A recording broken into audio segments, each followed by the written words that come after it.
തീത്തോസിന്റെ പുസ്തകത്തില് 3-ാം അധ്യായം 6-ാം വാക്യത്തിൽ ഇപ്രകാരം പറയുന്നു: ദൈവം നമ്മുടെ രക്ഷകനായ യേശു ക്രിസ്തുവിലൂടെയാണ് പരിശുദ്ധാത്മാവിനെ നമ്മുടെ മേൽ സമർത്ഥമായി വർഷിച്ചത്.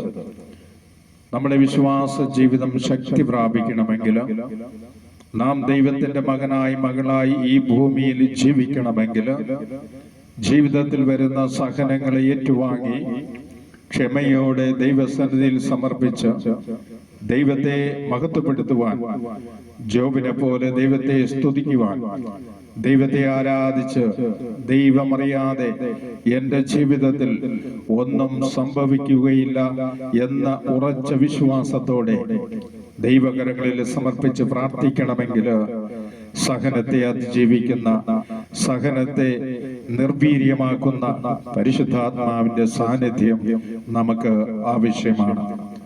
പരിശുദ്ധാത്മാവിന്റെ സാന്നിധ്യം ഇല്ലാത്തത് കൊണ്ടാണ് നമ്മുടെ ജീവിതത്തിൽ സഹനം വരുമ്പോൾ നമ്മുടെ വിശ്വാസ ജീവിതം നഷ്ടപ്പെട്ടു പോകുന്നു.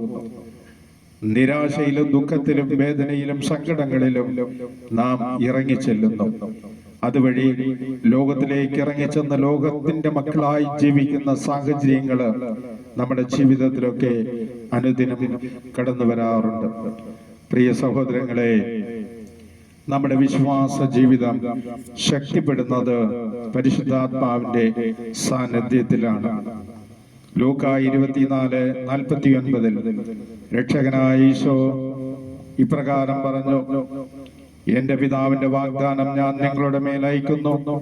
ഉന്നതത്തിൽ നിന്ന് ശക്തി ധരിക്കുന്നത് വരെ നിങ്ങൾ നഗരത്തിൽ തന്നെ വസിക്കുവിൻ. രക്ഷകനായ യേശുവിന്റെ വാഗ്ദാന പ്രകാരം ശിഷ്യന്മാരെല്ലാം ദാഹിച്ച് പ്രാർത്ഥിച്ചപ്പോഴാണ് പിതാവായ ദൈവം സ്വർഗം തുറക്കപ്പെടുകയും പുത്രനായ യേശുനാഥനിലൂടെ അവിടുത്തെ വാഗ്ദാനമായ ആത്മാവിനെ ശിഷ്യന്മാരിലേക്ക് അയച്ചവരെ ശക്തിപ്പെടുത്തിയത്. അപ്പോസ്തലന്മാരെ ധീരതയോടെ ശക്തിയോടെ നയിച്ചത് പരിശുദ്ധാത്മാവാണ്. ആദ്യ നൂറ്റാണ്ടിൽ എന്ന പോലെ സ്ലീഹന്മാരെല്ലാം ഒന്നിച്ച് സ്തുതിച്ചപ്പോൾ സ്വർഗം തുറന്നിറങ്ങി വന്ന ദൈവത്തിന്റെ ശക്തി നമ്മൾക്ക് ആവശ്യമാണ്. ഇതാ ഇപ്പോഴും ദൈവം തന്റെ ആത്മാവിനെ നമ്മളിലേക്ക് അയക്കാൻ കാത്തിരിക്കുന്ന കരുണയുള്ള ദൈവത്തിന്റെ മുമ്പില് വിശ്വാസപൂർവം പ്രാർത്ഥിച്ചാൽ അവിടുന്ന് ആത്മാവിനെ നമുക്ക് തരും. റോമാ 8:26 നമ്മുടെ ബലഹീനതകളിൽ ആത്മാവ് നമ്മെ സഹായിക്കുന്നു. വേണ്ട വിധം പ്രാർത്ഥിക്കേണ്ടത് എങ്ങനെയെന്ന് നമുക്ക് അറിഞ്ഞുകൂടാ. എന്നാൽ ആവാച്യമായ നെടുവീർപ്പുകളാൽ ആത്മാവ് തന്നെ നമുക്ക് വേണ്ടി മധ്യസ്ഥം വഹിക്കുന്നു.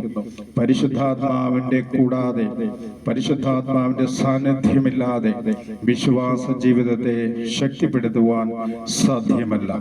യേശുവിന്റെ വാഗ്ദാന പ്രകാരം ശിഷ്യന്മാർ പ്രാർത്ഥിച്ചപ്പോഴും ഇതാ ആത്മാവ് അവരിൽ വന്ന് നിറഞ്ഞപ്പോഴാണ് കർത്താവായ യേശുവിന്റെ തിരുഹിതം നിറവേറ്റുവാൻ ലോകം മുഴുവനിലേക്കും കടന്നു ചെന്നത്.